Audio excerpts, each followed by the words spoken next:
નહીં વાંધો નહીં, મતલબ તું એવું પૂછીશ મને કે ભાઈ તેમાં કેમેરો ચાલુ કર્યો, ઓકે પછી હું તને કહીશ કે ભાઈ મારે આ પૂછવું છે, તો તને પ્રશ્ન ખબર હશે. Okay done. એટલે તો તને મજા વધારે શેમાં આવે? પ્રશ્ન ખબર હોય એમાં આવે? નહીં પ્રશ્ન નહીં ખબર હોય તો વધારે મજા હે? આવશે. બિલકુલ પાકું બિલકુલ શ્યોર. પાકું. આઈ એમ ડન. ચાલુ છે કેમેરો? બંધ નહીં કરે ને? ચાલુ છે કેમેરો. આઈ એમ રેડી. સુનાવ સ્ટાર્ટ. ત્યારે તમે તારું નામ કે વિધિ પહેલાં હું નામ કહી દે, એક મિનિટ. હવે જે લોકો જોઈ રહ્યા છે વિડીયો બહુ મજા આવવાની છે, પૂરો જોજો. બિકોઝ ઓફ એક એવી છોકરી મને મળી છે, બહુ મજાની છોકરી છે.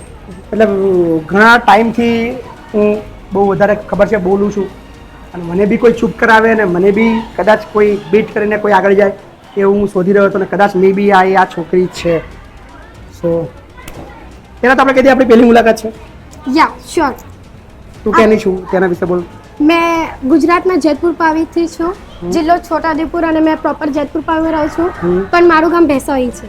અચ્છા, પાવી જેતપુર. હા અમારા મોન્ટુ શાનું ગામ. હા બિલકુલ મારો સારો મિત્ર છે. એવું. તારી ઉંમર કેટલી છે પહેલાં કહી દઉં, કારણ કે લોકો કન્ફ્યુઝ થઈ રહ્યા છે. 15 વર્ષ. 15 વર્ષ છે. 15 years old. તને શું કરવું ગમે છે? સર એકચ્યુઅલી તો ફિલહાલ મેં હમણાં કોમર્સ કરવાની છું, પણ મને રાજનીતિમાં ક્યાં વધારે કરવાની છે કોમર્સ? અહીંયા જ આગળ કરવાની છું. અચ્છા, અહીંયા જ. શિક્ષણ જ કલ્યાણ સંકુલમાં. બિલકુલ. બરાબર. અને આગળ જઈને શું કરવું છે આપણે? રાજનીતિમાં એક પગલું મસ્ત પાડવું છે. સાચું છે. બિલકુલ. 15 વર્ષનું છે ત્યાં હું કેમ ખબર કેમ રાજનીતિ કેમ?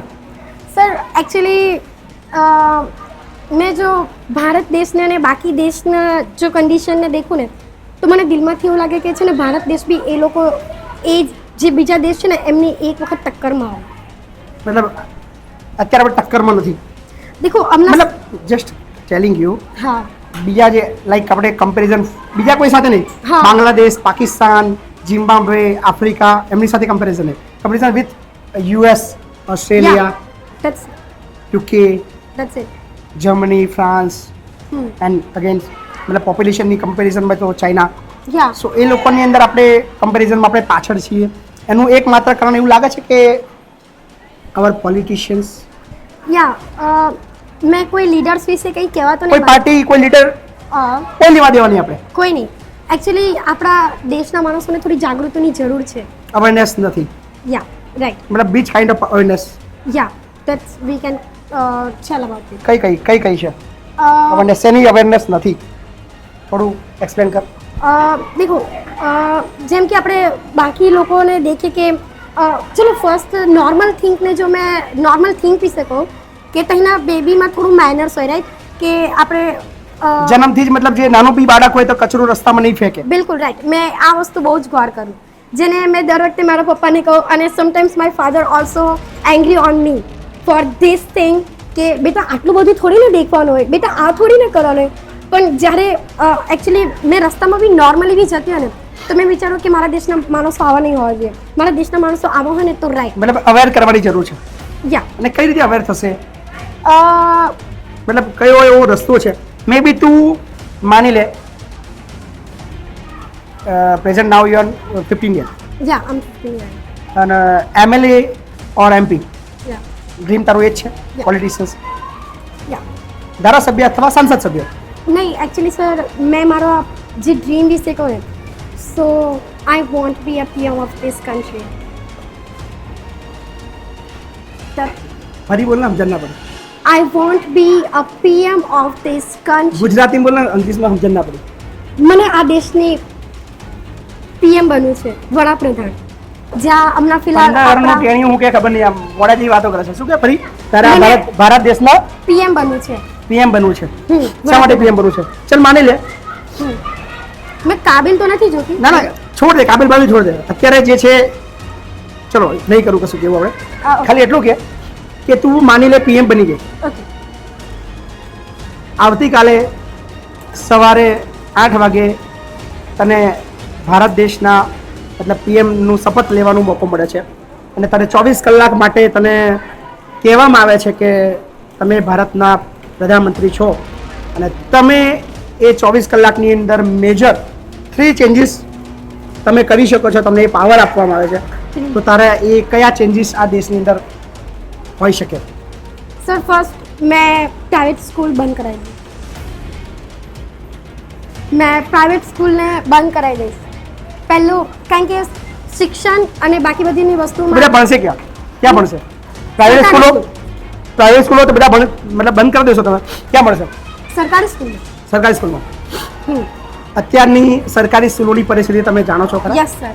છોટાઉદેપુરની જો મેં વાત કરું ને તો મેં ન્યૂઝમાં સાંભળ્યું હતું જ્યારે મેં સ્કૂલમાં હતી ત્યારે, અને મતલબ છોટાઉદેપુર એમાં પહેલા નંબર પર હતું કે ત્યાં આગળ સ્કૂલો તો છે બટ સ્કૂલમાં હા રાઈટ શિક્ષકો નથી. બિલકુલ. તો મતલબ પહેલા જો આ પીએમ બને છે તેનું સૌથી પહેલું કામ છે કે આખા ભારત દેશની અંદર તમામ એ પ્રાઇવેટ સ્કૂલોને ક્લોઝ, તાળા, મતલબ લાઈક લોકડાઉન ફોર હંમેશા માટે. બિલકુલ.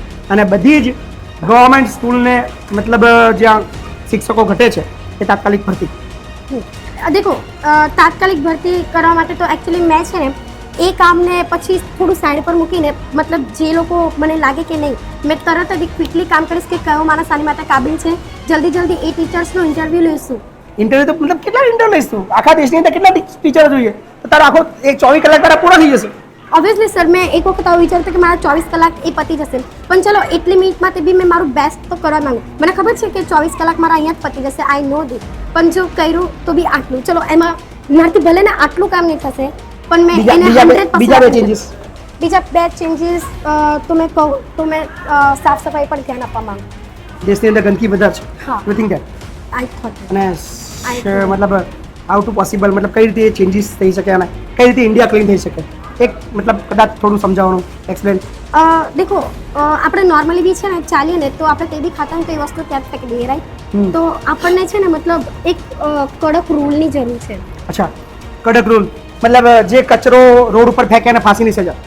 સર મેં ફર્સ્ટ ટાઈમ જો મેં જોકિંગમાં બી કહું તો મેં આ વસ્તુ વિચારી હતી, પણ આટલું બધું. અચ્છા, તે વિચાર્યું તું? હા, મજા કરી રહ્યો છું. સર મેં બી એકચ્યુઅલી આવું વિચાર્યું હતું પણ આવું બિલકુલ નહીં કરવાની. સ્ટ્રિક્ટ 6 મહિનાની સજા. હા, અને પહેલા તો મેં ફાઇન લગાવવાનું વિચાર્યું હતું કે એ લોકોને. હા, પહેલા ફાઇન લગાવું અને પછી એ લોકોને જેલ કરાવું. ફાઇન તો છે જ, આ દેશમાં ફાઇન તો છે જ. મતલબ એવું લખ્યું છે કે અહીંયા કચરો ફેંકવો નહીં, પણ સૌથી વધારે કચરો ત્યાં જ પડી જાય. હા, ઓબ્વિયસલી સર મેં આ નોટિસ કર્યું છે, પણ સર એ એટલા માટે છે કે આપણા દેશના માણસો સ્ટ્રિક્ટ રૂલને ફોલો નહીં કરતા.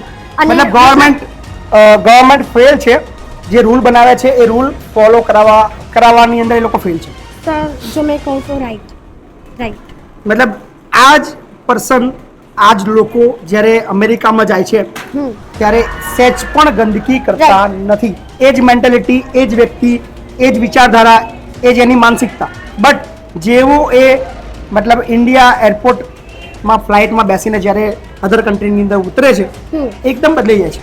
રાઈટ સર, કારણ કે ત્યાં આગળ સ્ટ્રિક્ટ રૂલ ફોલો કરે અને નાનપણથી નાના બચ્ચાને બી શીખવાડે કે અહીંયા આગળ કચરો ફેંકવો. મતલબ બીક છે, ત્યાં ગવર્મેન્ટની બીક છે, બટ ભારતની અંદર ગવર્મેન્ટની કોઈને બીક. સર તમે નોર્મલી બી કોઈ પોલીસવાળો કોઈની સામે બોલ દેશે ને તો મારામારી ચાલુ થઈ જશે, પણ આપણા ઇન્ડિયામાં જવું કેમ, બાકી બધા દેશમાં કેમ નહીં? પોઈન્ટ. That's it point. કે આપણે અહીંયા ઇન્ડિયાના જ છે તો આપણે કંઈ બી કચરો ફેંકી દઈએ. ઓકે, બહાર અમેરિકામાં જઈને આપણે બીજે કચરો કેમ નહીં ફેંકતા? આપણે અહીંયા આગળ કઈ બી રીતે રહીએ, અહીંયા આમ ચાલીને જતા રહીએ ત્યાં આ કરી દઈએ. બહારના દેશમાં આપણે ત્રીજો નંબર બોલો. ત્રીજો નંબર કે આપણા મતલબ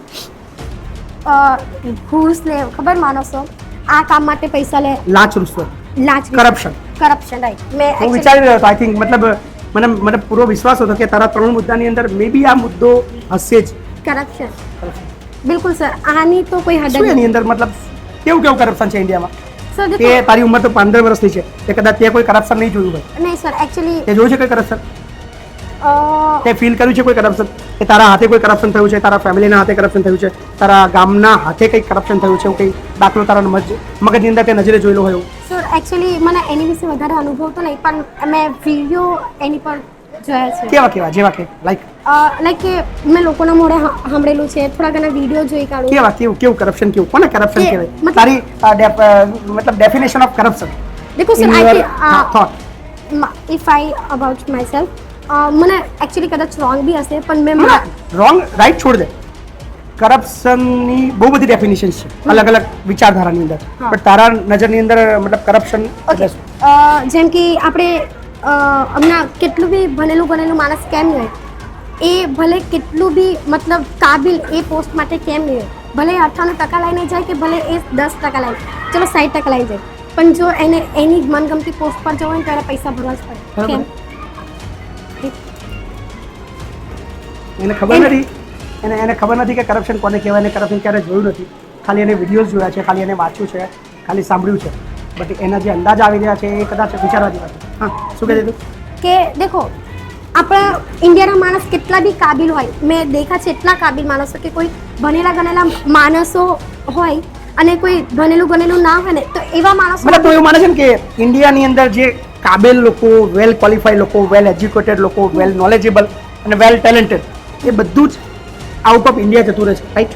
હા, આપણા મતલબ બુદ્ધિનું આ એક શબ્દ હતો, એકચ્યુઅલી મેં 10મા ધોરણમાં એને રીડ કર્યો હતો પણ મને એ શબ્દ તો નથી યાદ, પણ આપણા જેટલા બી ભણેલા ગણેલા માણસ હોય ને એમનું સપનું બહાર જવાનું હોય અને એ લોકો એવું વિચારે કે મેં યુએસએ જાઉં. શા માટે એવું વિચારે છો? કારણ કે મને એ સમજાય કે ઇન્ડિયાના જે લોકો છે એને પહેલી જ નજરની અંદર જો ક્વેશ્ચન કરવામાં આવે કે તમને હું 25 લાખ રૂપિયા આપું અને તમને અમેરિકાના વિઝા આપું તો તમે, અને અહીંયા તમને 2 લાખ રૂપિયાની પગાર નોકરી આપું અથવા તમને 25 લાખ રૂપિયાનો અને અમેરિકાના વિઝા આપું તો તમે કયું લેવાનું પસંદ કરશો? તો મે બી ઇન્ડિયાના 98% લોકો એ અમેરિકાના વિઝા અને 25 લાખ રૂપિયા લઈને ઇન્ડિયા છોડીને જવાનું વિચારશે. યા રાઈટ સર. એનું રીઝન એ છે કે આપણા ઇન્ડિયામાં એ વસ્તુ નથી જે મતલબ એમની ટેલેન્ટની કદર નથી. હા, ટેલેન્ટની કદર નથી. અને અહીંયા નાના બચ્ચાઓને બી જોઈએ ને તો એ બી એટલી અત્યારે એજ્યુકેશનની સિસ્ટમની અંદર કેવું લાગે છે? શું લાગે છે? શું બદલાવની જરૂર છે? સર એજ્યુકેશનમાં સિરિયસલી કહું ને તો મતલબ હમણાં જે ભણવાનું છે ને એને બી આઈ થિંક તો ચેન્જ કરવું જોઈએ. મતલબ તું અત્યાર સુધી તું 10 ભણી, હા, તું 10 પાસ થઈ, યા 10 પાસની અંદર તું જે ભણી એની અંદર તને શું લાગે શું બદલવું જોઈએ? શું મજા નહીં આવી કે તને? મેં પંજાબ અમારા જે એક સર છે, મેં એકચ્યુઅલી હમણાં પાર્ટ ટાઈમ જોબ કરતી હતી જ્યારે વેકેશન હતું ને. અચ્છા, તું જોબ કરતી હતી? હા, ઓબ્વિયસલી. બાર મજૂરી કરતી હતી? નહીં, બિલકુલ નહીં. એવું કંઈ નથી. ઓનલાઈન માર્કેટિંગનું બિઝનેસ હતું. અચ્છા. સો મને ઈચ્છા હતી કે મેં પગભર થઉં એટલે મેં ખાલી 15 વર્ષ છે? હા સર, મને છે ને મેં બીજા બધા દેશોમાં દેખ્યું હતું કે નાનપણથી બચ્ચાઓ કામ કરે, મતલબ એવી રીતે નહીં કે મતલબ હેલ્પ કરે ફેમિલીમાં. સો એકચ્યુઅલી એઝ અ હેલ્પ માટે મેં એ કર્યું હતું. જો મેં પંજાબના જે સર હતા ને, હરદીપ સર, એમની જોડે મેં જ્યારે મળી હતી ને તો મેં એમની જોડે મને આવી બધી જે લોજિકલી વાત કરતા ને એ લોકો જોડે મેં બહુ જલ્દી ગુલી મળી જાઉં. કેટલા બધા હશે છે? સર એકચ્યુઅલી છે ને એ બધું ધ્યાનમાં નહીં લેવું જોઈએ તો આપણે આગળ નહીં વધી શકીએ. જો મેં હમણાં આટલી ફ્રીલી કેમ બોલું છું ખબર? કે મને ફરક નહીં પડતો કે કોઈ શું કહે છે. તને ફરક નહીં પડતો? કદાચ કોઈ તને ગાંડું કે તને ફરક નહીં પડતો? બિલકુલ નહીં સર. રોડ પર નીકળતી હોય તું અને લોકો તને પાગલ સમજે, જો પાગલ જાય છે તો તને ફરક નહીં પડે? સર એક દિવસ એવો બી આવશે કે એ લોકો મને શાબાશી આપશે, એટલા માટે. મતલબ તને પૂરો વિશ્વાસ છે પોતાને કે દિવસ આવવાનો છે? એ દિવસ સર. ચાલ માની લે અહીંયા તારું એડમિશન થઈ ગયું છે, બરાબર? હવે તો મારી સાથે જ રહેવાની છું યસ સર. અને મે બી બહુ બધા વ્યુઅર્સ જે છે એ હવે લગભગ તને ઓળખવાના છે, બધા કોમેન્ટ લગભગ કરવાના છે. તારું આગળ નામ કહી દે. વિધિ. વિધિ. એ વિધિની વિધિ થઈ ગઈ છે અહીંયા રહેવાની? એકચ્યુઅલી મને તો બહુ જ ગમશે કે મેં મારું નામ વિધિ વંદે માતરમ કહું, પણ સર આઈ ડુ ઇટ. મતલબ તું જ મને કે તું બોલીશ આવું. હા, વિધિ વંદે માતરમ. હા, વિધિ વંદે માતરમ. સો વિધિ વંદે માતરમ કઈ કહી રહી છે? અને એકચ્યુઅલી દેખો મેં આઈ નો કે સર મેં પંડ્યા છું રિયલી કહું તો, અને મેં બ્રાહ્મણ છું એવું કહું તો, બટ મેં સાચે કહી દઉં ને, મેં કોઈ નાત મેં કોઈ જાતમાં બિલકુલ બી ભરોસો નહીં કરતી. આ વાતમાં મેં બિલકુલ અગેન્સ્ટ છું. મતલબ તને અહીંયા ખેંચી લાવવાનું, અહીંયા આવવાનું એ એક રીઝન એ છે કે અહીંયા વંદે માતરમ ચાલે છે? Yes sir. એટલે બિલકુલ મને આ વાત સૌથી વધારે અટ્રેક્ટ કરી. એટલે તો અહીંયા મતલબ તને બાપુ સાથે રહેવાનું મન થયું? બાપુને કેટલા ટાઈમથી ઓળખે છે તું? સર એકચ્યુઅલી મેં જ્યારે અહીંયા એડમિશન લેવાની હતી ત્યારે જ મેં જોયું, અને મેં પછી કાલથી તમારી વાતો સાંભળતી આવી કે મતલબ એમના બહુ બધા વિડીયો છે. અને એકચ્યુઅલી મારા માસી મને એવું કહેતા હતા કે તું બેટા એમના વિડીયો તો જોજે. પછી મારા પપ્પાએ મને ઘરે આવીને એવું કીધું કે બેટા તારી તો એમની જોડે બહુ જ બનવાની છે, એમને રાજકારણીમાં ઇન્ટરેસ્ટ છે. પછી મમ્મીએ કીધું કે બેટા તું એમની વિશે એક વખત જાણી જો. એન્ડ દેટ્સ વાય પછી મેં એમની વિશે થોડું જાણવા માંડી. અને હમણાં તો મેં સિરિયસલી કહું તો મને બહુ જ ઇન્ટરેસ્ટ છે તમારામાં કે મેં તમારી જોડેથી બધી વાતો જાણું. કારણ કે તમે આટલા ટાઈમથી રાજકારણીમાં મતલબ રાજકારણમાં છો તો તમે કેટલી બધી વસ્તુ જાણતા હશે. અને આઈ વિશ કે તમે મને મારા પીએમની પોસ્ટ સુધી જવામાં મદદ કરશો, રાઈટ? મતલબ મારે પીએમ બનવાનું સપનું અધૂરું છોડવું પડશે? તમારે યા ડેફિનેટ, વાય નોટ? નહીં લાગતું કે મારે પીએમ બનવું જોઈએ? ઓબ્વિયસલી સર, બિલકુલ. પણ મે બી મારો ચાન્સીસ વહેલો વધારે છે, બિકોઝ ઓફ તારે હજુ 10 વર્ષ રાહ જોવી પડે. હા એ તો છે, એમાં કોઈ શક નથી, મેં કરી શકતી. તું જ્યાં સુધી બને ત્યાં સુધી હું બની ગયો એકવાર, બિલકુલ, કેમ નહીં સર, મેં તમારા સપોર્ટમાં રહીશ. બરાબર. હા.